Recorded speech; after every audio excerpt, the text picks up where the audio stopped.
Beleza? Galera, desculpa aí vocês terem que assistir minha palestra depois de comer uma feijoada depois do almoço aí. Eu tô com sono também. Espero que vocês tenham bebido café. E, bom, tô aqui no Dev em Sampa para falar para vocês sobre Responsive Web Design e a ubiquidade da web. Para quem me perguntou, ubiquidade, essa palavra bonita, como diria meu amigo MV, bonita, é a presença da web em todos os lugares, né? Então, hoje em dia, você pode acessar a internet desde o seu smartphone preferido até da sua geladeira muito fancy.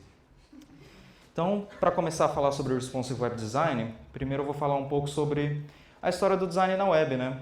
Uma breve história. Então, a web começou com esse cara aqui.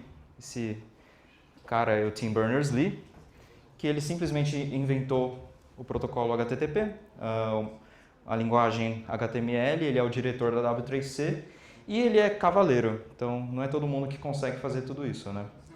E essa seria a primeira página, deixa eu colocar no mute aqui. E essa seria a primeira página da web. Ele está aí no caráter para preservar a história, né? Não era exatamente essa página que está aí, mas é uma réplica de como foi a primeira página da web. Acho que todo mundo já deve ter visto um layout assim, com Times New Roman em links azuis. E aí o pessoal falou, bom, não dá para os documentos ficarem assim, a gente tem que dar um pouco de formatação para eles. Então eles inventaram algumas tags e alguns atributos para o HTML para poder dar formatação para os documentos. Então, fast forward para 1996, essa é a primeira página da UOL, resgatada aí graças ao archive.org. E, bom, muito melhor do que, ou não, né? Do que aquele documento cru, de fundo branco e texto preto. E aí é uma tentativa de começar a dar formato a essas páginas, né? A esse conjunto de documentos que é formado pela web.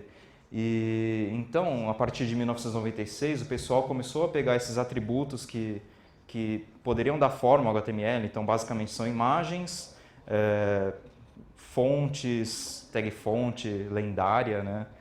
Color, etc. E começaram a dar formato nas páginas, a tentar dar uma estrutura de menu, de navegação, de colocar até publicidade.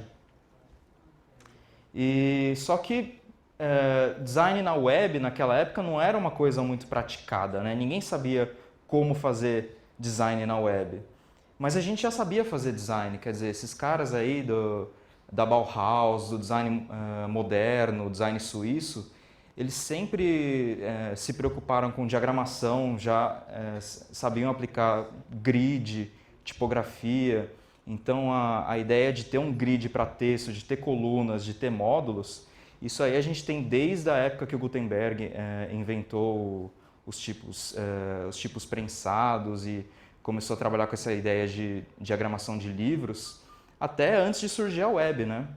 E os designers, eles souberam aplicar todo esse conhecimento adquirido ao longo do tempo no print, né? Então você vê que as revistas hoje em dia usam esse conceito de diagramação em módulos, de organizar as fotos com espaçamentos regulares, de ter uma preocupação de ter coluna de texto, hierarquia da informação, de ter título, subtítulo, etc. E não só nas revistas, como também nos jornais, né? Então, aí na Folha de São Paulo, dá para ver exatamente a hierarquia da informação, qual que é a notícia mais importante, qual que é a chamada principal, a chamada secundária. Só que quando a gente tenta pegar esse design do jornal e transformar para a web, como é que fica? Bom, o UOL, aquele que vocês viram em 1996, ele fez isso e conseguiu chegar num resultado muito melhor do que aquele primeiro, né? Então vocês veem aí ó, essa página do UOL, que é de 2002, eu acho, deve ter a data em algum lugar aí. E eles conseguiram melhorar muito essa questão do design, assim como a internet como um todo, né? Então tem o conceito de hierarquia da informação, a chamada primária, chamada secundária, diversos níveis de navegação e etc.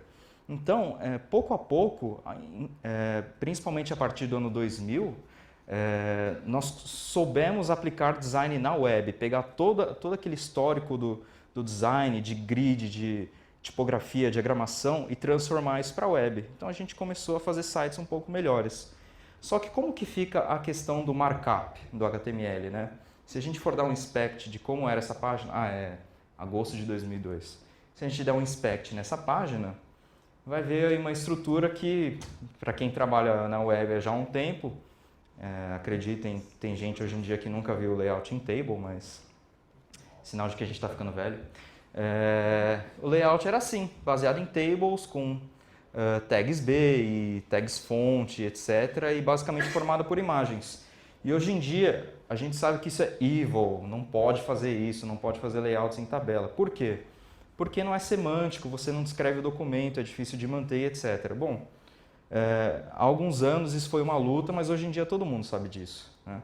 Por quê? Porque esse cara aqui, o Dave Shea, ele criou o Zen Garden, que é aquele famoso projeto onde você tinha um único HTML e poderia aplicar diversos layouts diferentes só mudando o CSS.